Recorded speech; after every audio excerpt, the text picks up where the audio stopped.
मार के आगे भूत भागा। प्राचीन काल से हमारे पूरे देश में एक गांव के बाहर एक बट वृक्ष पर एक भूत रहा करता था। एक दिन कुछ गांव वालों ने पेड़ के आसपास गंदगी फैला दी। भूत इससे नाराज हो गया और उसने सारे गांव वालों को मार डाला। इसी बीच गांव का एक लड़का जो अपने ननिहाल गया हुआ था, लौट कर आया तो उसने सारे गांव को अनसुना पाया। उसे कुछ समझ नहीं आया, पर रात हो रही थी, सो वह अपने घर के अंदर चला गया। थोड़ी देर बाद भूत घूमता फिरता वहां आया और लड़के को देखकर बोला, तू कौन है जो यहाँ घुस आया है? मैंने सारे गांव वालों को मारकर खा गया, तुम्हें भी मार डालूंगा। मुसीबत सामने देखकर भी लड़का घबराया नहीं।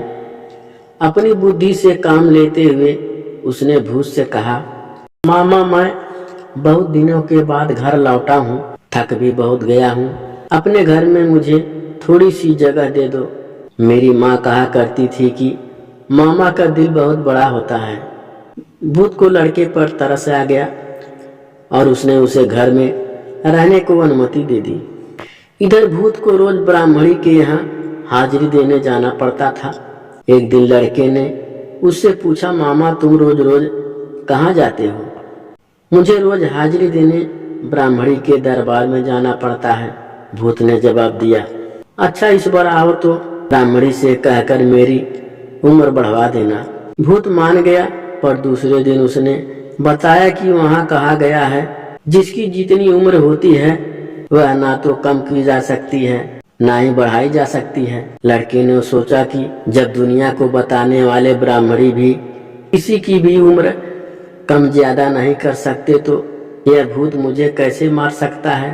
यह सोच एक दिन जब भूत ऊपर गया हुआ था तो लड़के ने एक मजबूत लाठी ली और भूत का इंतजार करने लगा। भूत के आते ही उसने लाठी से उसको मारना शुरू कर दिया। भूत इस अचानक आक्रमण से डरकर जो भागा तो फिर कभी लौट कर नहीं आया। जैसे उस लड़के के दिन फिरे सबके फिरे।